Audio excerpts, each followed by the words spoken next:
Hi friends, it's Becca here and welcome to our garden. So we're going to be doing some fall planting this morning and I thought I'd take you along. So I'm doing a much smaller fall garden this year, so maybe this is something that would be more manageable for someone who's like maybe doing a beginner garden for the fall and you just want to get a few things going. I thought I wasn't going to plant anything, but it really makes me sad to see stuff not growing like it was. So the cool weather has come into Texas here in South Texas Zone 9B, and I'm just going to show a couple things that I've been working on. These are my lock and lock boxes, and I purchased these Mylar resealable bags from Amazon. The front is clear and then the back is closed off, and then I've got some, I think 3x1 labels just to label some things. So my concern is, like, we have a lot of humidity here in the south, and with the recent hurricanes and things like that and events, and I know they have been absolutely devastating, and we have some family that has been affected by it, so we are keeping all of them in prayer, and I ask that you guys can do the same thing too. But I thought, am I storing my seeds properly if I'm not going to be using them? So I already had these boxes. I think they're like 10 by 4 by 9. I don't know. I'd have to look it up. But anyway, these are the lock and lock boxes. Don't get the generic ones. They're not made as well. The seals aren't as made as well, and the Class B parts will break easily. So invest in lock and lock boxes if that's what you're interested in. This is what I'm switching out from. We had wine boxes with these Sure Fresh from the Dollar Tree bags, and as you can see, they get all floppy, and I don't know, it's hard to like kind of sort through, and then the wine box doesn't exactly close all the way. So this has not been efficient for me, but we've just been dealing with it for the past 8 years because I wasn't sure what else to do, and I've looked at a lot of options, and my neurodivergent brain has just not committed to anything that I saw online because it didn't hold as much seeds as I wanted. We have quite a few seeds for a 1/10 of an acre garden that we have here. Even though that 1/10 is not in full production, that is our whole lot size here, including our little 1,000 square foot home and things like that. So anyway, I thought this was a great option, that if somehow there was a storm or something like that and you're bugging out, you could just take your boxes, or if something forbid happened to your home, your boxes would still be sealed and be fine, or they'd float on down like a message in a bottle to somebody else, and someone else would benefit from your seed stash. And these are mostly fresh seeds, and I want them to remain fresh. We've had a lot of seed swaps, things like that. So I've organized them by our spring veggies, which sometimes you can plant some things in spring and fall, so sometimes I just put one of each in each box. I have a herb and flower box, which I'm not planting out today. And then here's my fall veggie box right here. So, and I pulled from my wine box to see what I had in there because I haven't even gotten into that goodies yet. So some of the things you can plant is like Seminole pumpkin or Cherokee tan. Spinach is a really good thing to plant right now, and the noble spinach is a good variety. Although I haven't grown it yet, I've heard. It's more of a slow bolting, does better in higher temperatures kind of thing. If you were going to do tomatoes, I would have started them from seed. It is mid-October right now, 2024. I would have started these in August. And things that I think about for tomatoes for fall is tomatoes that can withstand cooler temperatures. Instead of like in the summer, we think of things for tomatoes that can withstand higher temperatures and heat and drought. So I have some tomato varieties, although I'm not planting them this year. It was the Triple L crop, Oregon Spring. I had some more in here. I'm not sure where they all are. But those were a couple of varieties that did well in the fall for us. I have a banana pepper plant going. You can do some sugar snap peas. Celery does take a bit of time to get started from seeds, so you can always cut the bottom off and just soak it in some water for about a week and plant it and get celery for the fall. The weather has dropped into the 70s and 80s here, so it's a perfect time to get your lettuce planted. That was what I wanted to do. The dragon bean tongue is a bush plant, and it's supposed to be really good and yummy and delicious, fresh or cooked. So that was what I wanted to do. There's a Roma 2 bush bean is one that I wanted to do. It's kind of a dwarf variety. I have this growing in the yard. It's delicata squash. It's a vine. I didn't realize that. I thought it was a bush. So it hasn't done really well with the heat, and I'm hoping it's going to snap out of it and maybe do a little bit better now that the cooler weather's here. Your peppers you would have probably started sooner, definitely, so that you'd get peppers before a frost or freeze here. Let's see, we have arugula grows really well, spring and fall. Your sugar peas. Oh, this is great for, like, if you love stir fry. Mizuna pink. This is Baker's Creek. This grows really well here. I haven't grown that in a while. And Tatsoi is really good for Asian greens and salads and things like that. That grows really well here as well. We already have some Swiss chard growing. And Malabar spinach grows really well. So that's kind of like, I guess, the majority of what I've got going on here in my bucket. So, there's a few other things I found. Like I said, this is a really good lettuce mix, the mescaline gourmet baby greens. If you just love a variety of some salad mixes, that's really good. The Little Gem romaine is really good. And from your Dollar Tree, you can get the Paris lettuce. This grows really well, very easy. And another Asian green I love, because I just love stir fry so much, is the baby pak choi.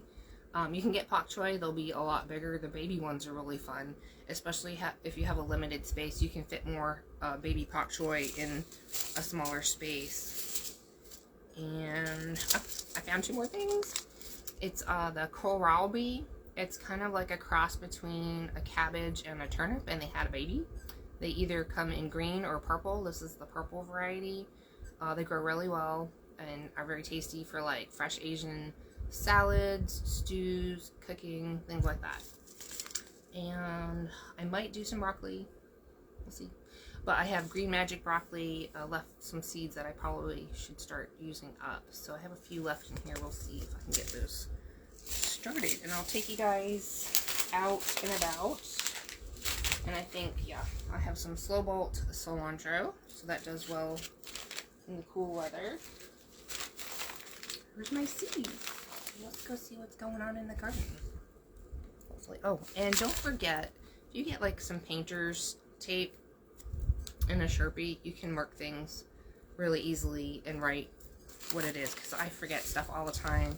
I've put it on markers, and our birds here locally just pull them all up. I've wrote them on rocks, and then the Sharpie, it just magically disappears over time just from watering, things like that. I don't know why, it just does. Maybe if you like lacquered it, but I haven't done that. So I've just Sharpied rocks, and then it disappears, and I forget what I planted until it starts to pop up. So let's go see what's going on in the garden. I know people want to actually see me garden, so let's see how this works. It's pretty warm out right now, but I'm not going to worry about that too much. It is still early morning, and I'm going to put my lettuce mix in here, and I'm just going to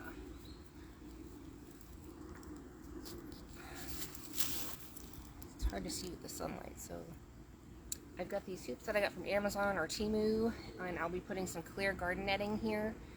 Birds will pull up everything that I plant, so yeah, that's what we're gonna be doing.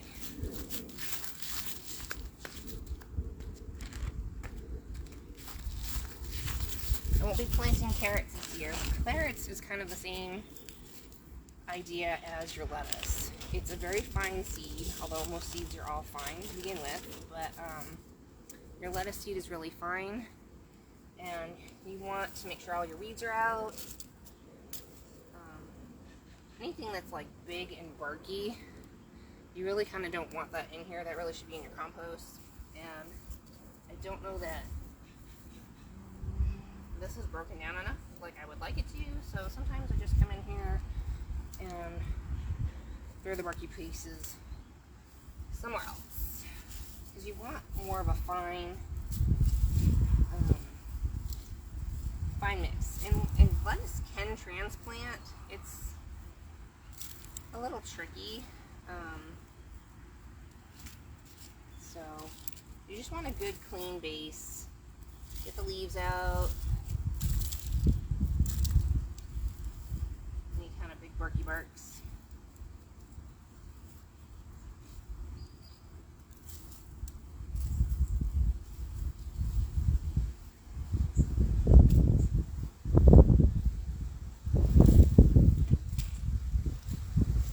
Pre-weed.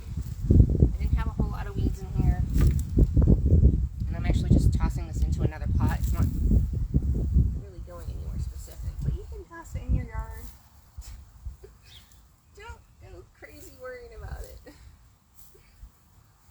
It will break down eventually somewhere. If you want to get a bucket and put it in your compost, that's cool. I've got limited energy with the health issues I've been having, so I'm not going to stress out about it. This is how I'm going to garden this year. Alright, so I'm just going to show you the leaves out, because the leaves can inhibit the seeds from popping up, you know what I mean, if they're in the way. And another good thing is to have some extra peat moss on hand. And you can sprinkle like a little layer in at the top. Not necessary, but it really does help with germination.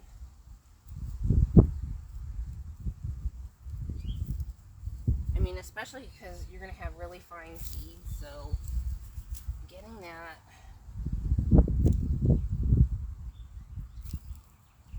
bed just right sometimes is worth the little extra steps. Just my 2 cents. And this bed is a little low, so I'm gonna sprinkle in a little extra peat moss. I'm just gonna do this one section right here to show you. So I've got I'm gonna do the mix. This is my mescaline.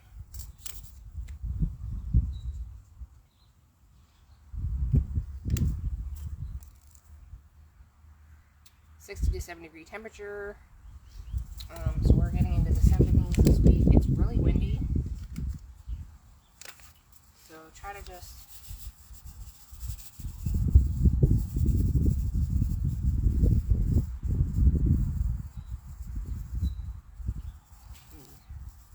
it's okay to overseed a little bit too. That's all I'm gonna say. It's okay. And this is older seed, so it is possible that germination rate is going to be a little lower. And then put in a little layer of peat moss.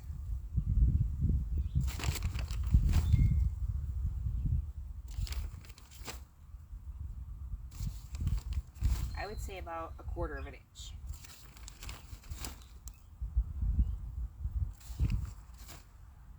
And you want really good soil to seed germination.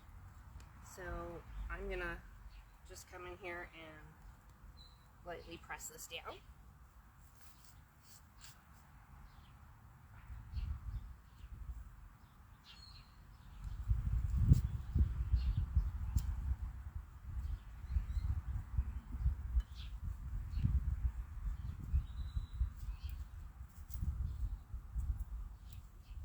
And that way the seeds get a really good sandwich between that peat moss and get a good start.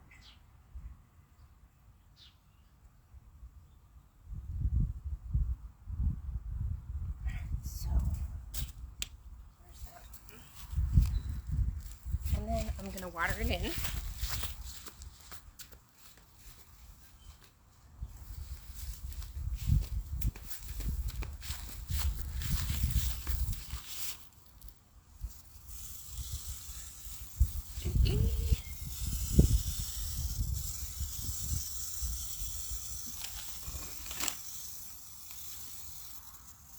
put the date on your label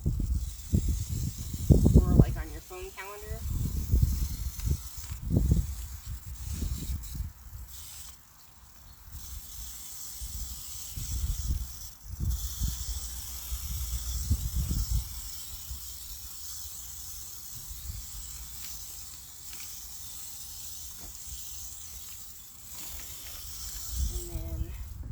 Just want to come back and check it to make sure that it hasn't dried out too much. So you don't want to oversaturate your seeds like on the daily.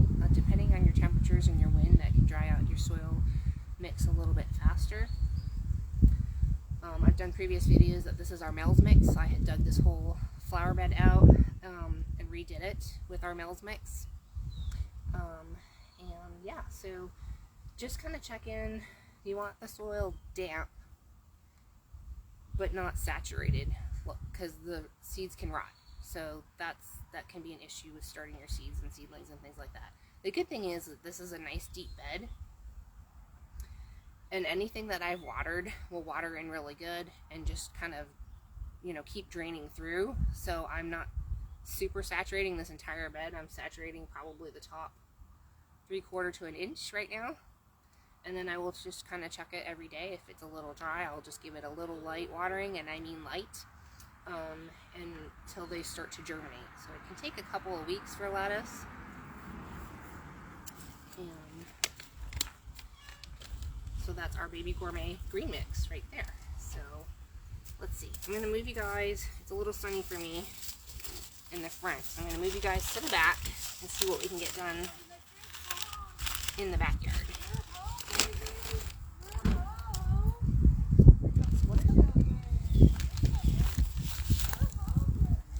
My neighbor.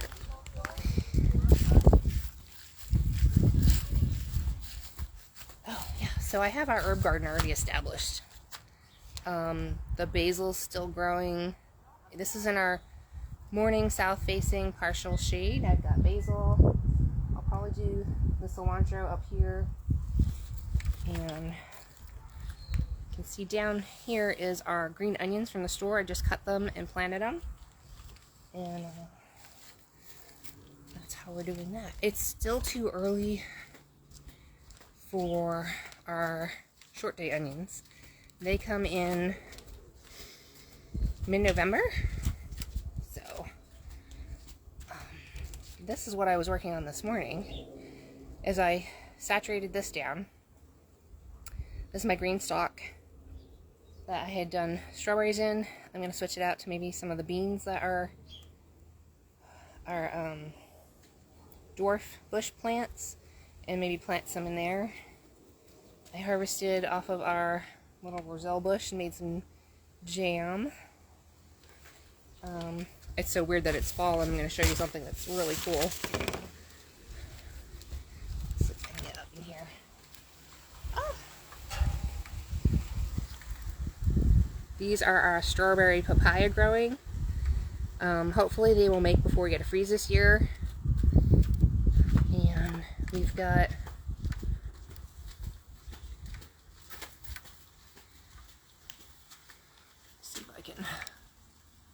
I don't know if you can see. That is our ice cream bananas. I hope you can see that. Anyway, those should bloom and make before we get a freeze here as well. I think I've got 2 pods on that. And these are some, they've got like a draining plate inside. I got them off of Amazon. I started them with strawberries, but I think I might do some more lettuce in here because I really enjoy some lettuce. So we're going to do that. And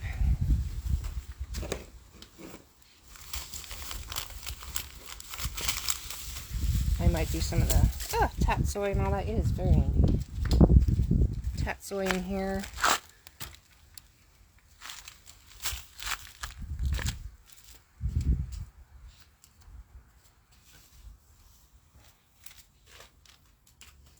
Now I did pre-soak this down a little bit because it was a little dry.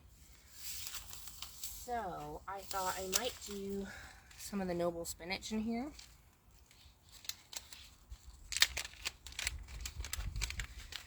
And like I said, I'll forget stuff because I have early Alzheimer's, so like, yeah. And we all get forgetful. Let's face it, life gets hectic. So I like to do a whole row, and I don't have to label each one. I'll just know that that top row will be the noble spinach. And this was from the Dollar Tree. These are small pockets, and you really only want like, the noble spinach is, kind of looks like a Swiss chard seed. I'm just going to put like maybe 3 in here, just to make sure it germinates. I'm not sure how old this seed is. And I'm just poking it down about half an inch.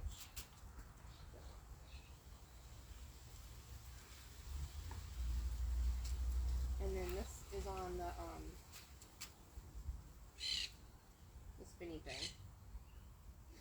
I couldn't even tell you what it's called right now. My mind is just all over the place. A little rotating thing. Okay, so if I started where my label is, I do each pocket, and then I come back around and know that I filled each pocket with my spinach.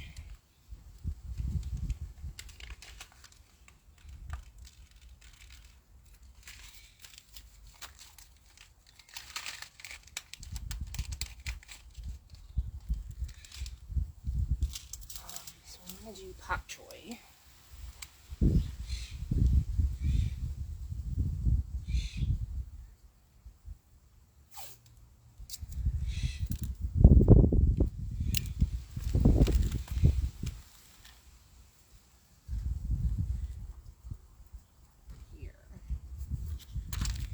And this is a really tiny seed.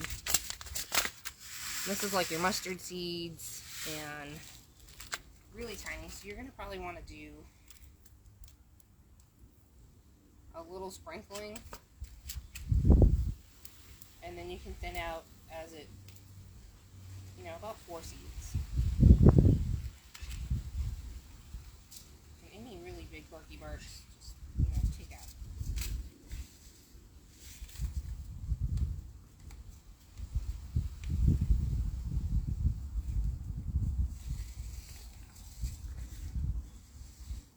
That one had a lot.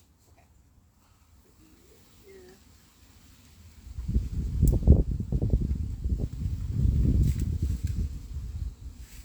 That's a lot too. Tatsoi. And I've got birds here, so I'm just gonna give a light sprinkling of the peat moss.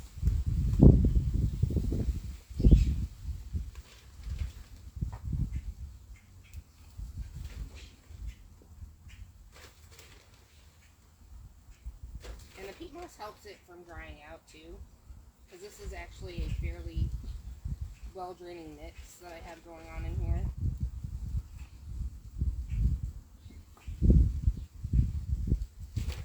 So there's that, and then you can just kind of pat it down, maybe with your fingers like this.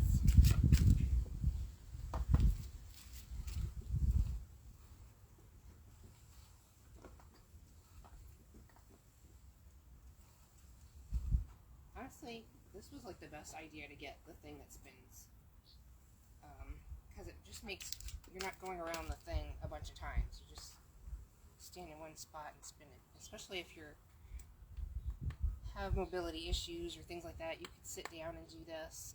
You could break this down into 2 layers and have 2 shorter towers. Okay, so I haven't quite figured out everything I want to put into this over here. But we have our fig tree over here, that I potted into a different pot. I started this from a really baby seedling.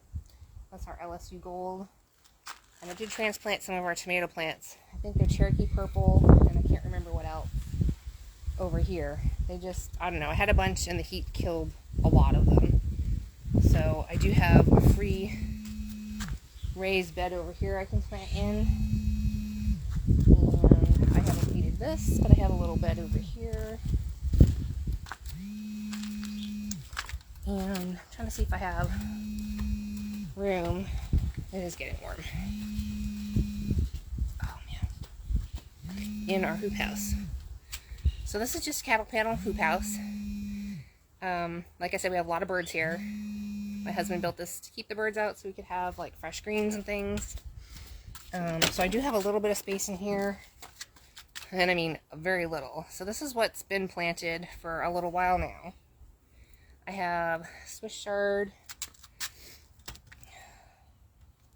Put this down so you can see. I've got some Swiss chard over here to the left. Sorry, this tripod is very crazy. We've got some brown turkey seedlings I started.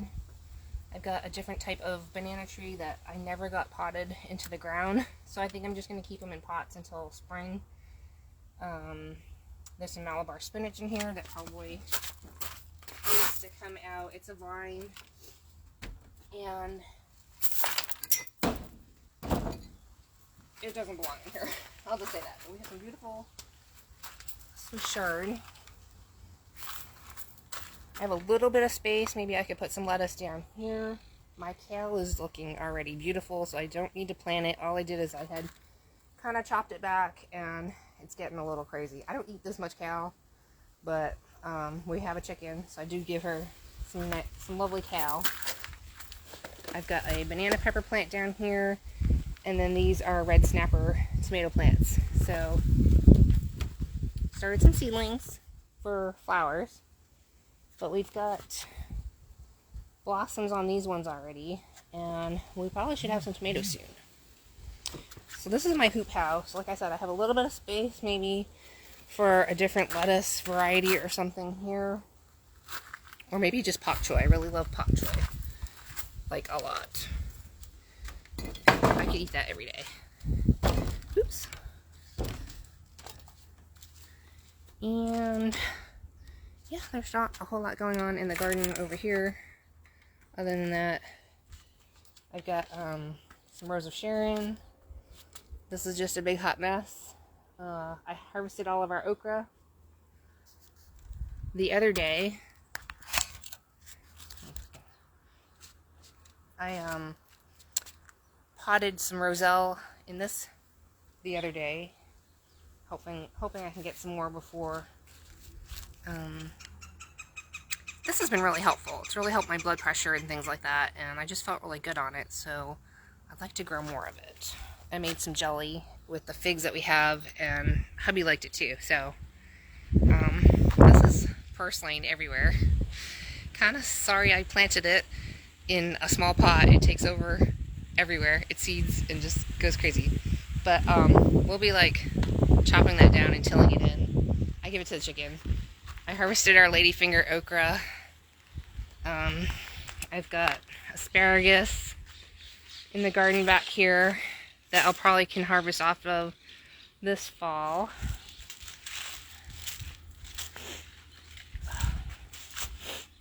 And I still have loofah growing over the chicken coop.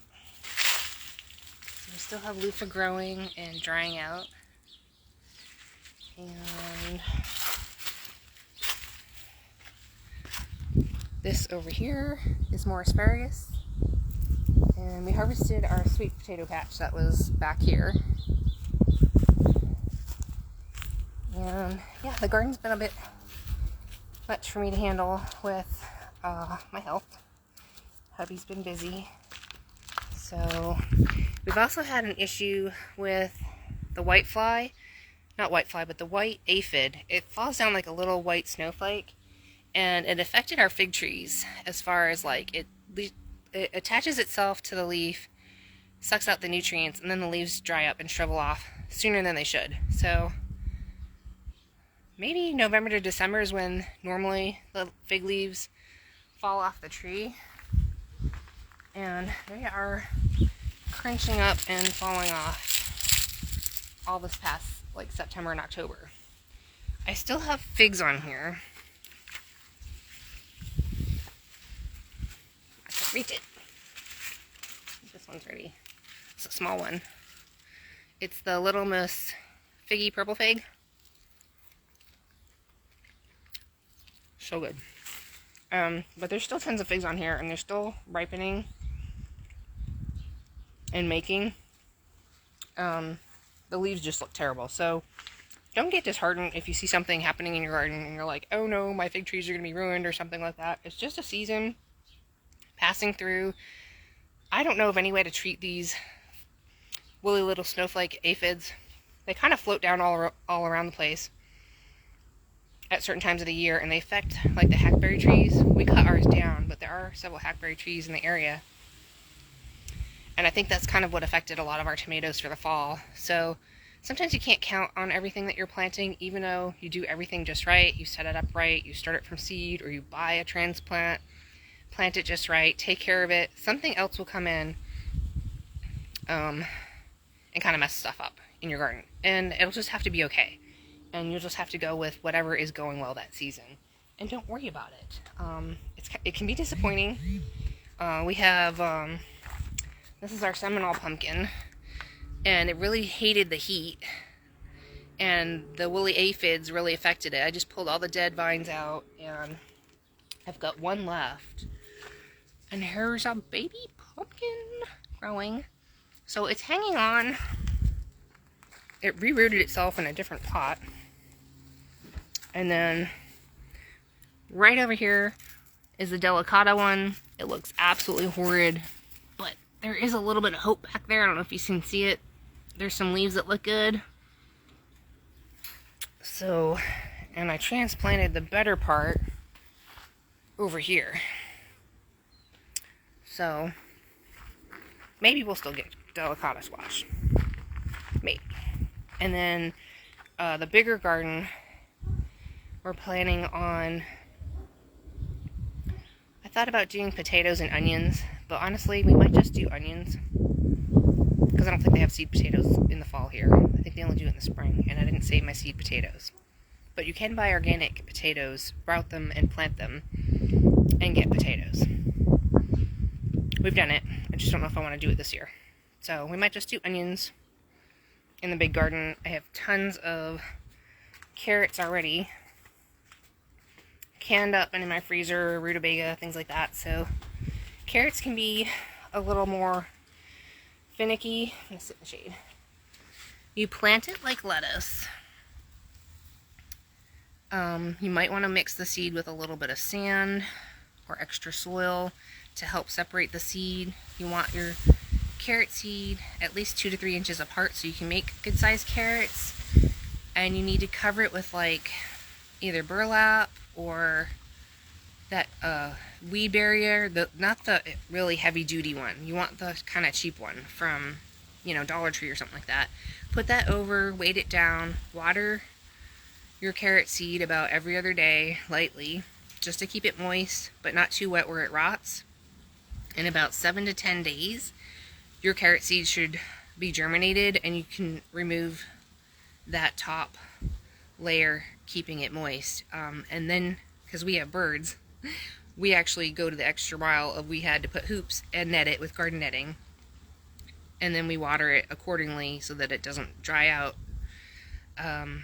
And then if there's a freeze coming, you will have to cover it with frost cover if you want the tops. If you don't care about eating the tops, you don't have to cover it. The carrots will be fine even if they freeze on top, on their tops and stuff like that. The carrots down below will be just fine and edible.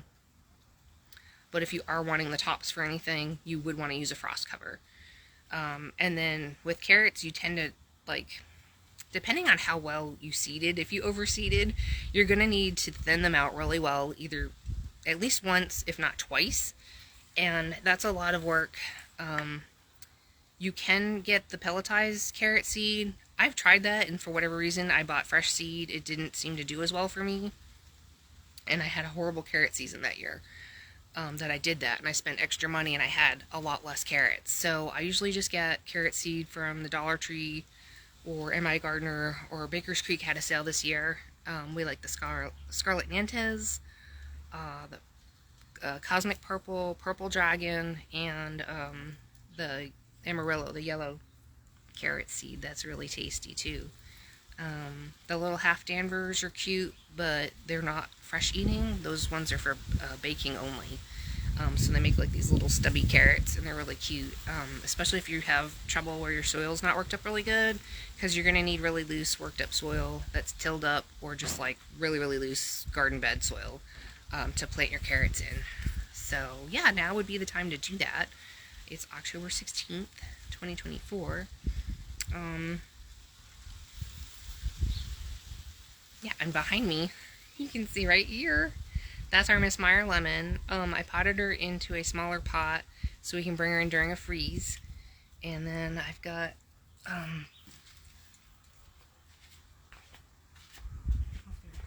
he's starting to make, this is our key lime. I repotted her, and she struggled with black spot, and there was something else going on. So I treated it with neem, dish soap, and some water, and just a solution spray bottle. Because this is what happened. I think the woolly aphids had attacked this as well too, and it affected some of the leaves. So it struggled a little bit. Yeah, these are all, geez, okay. I'm gonna say, it's struggling a lot. You see those things? Those are the woolly, can you see that? There we go. Woolly white aphids. They're just sucking the life, I'm gonna have to spray this again, out of my poor tree. So, I was like looking at this, I'm like, why is it doing so bad again? I've been spraying it, and anyway, so we're gonna be treating that later. Wash my hands off. That's gross. It's sticky too. It's a sticky sap.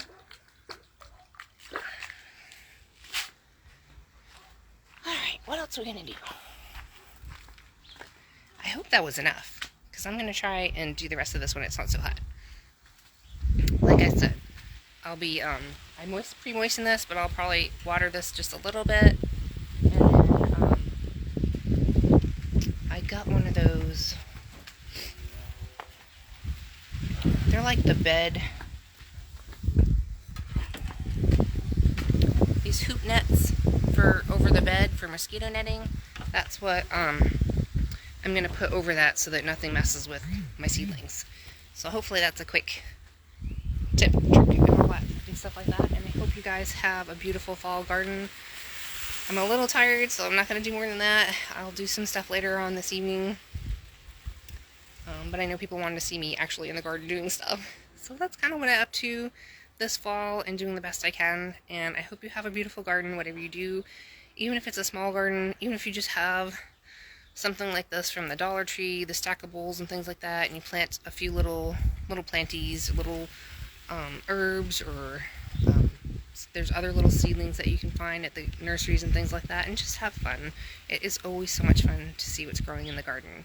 So thanks for hanging out with me today at Becca's Garden, and we'll see you next time. Have a great day.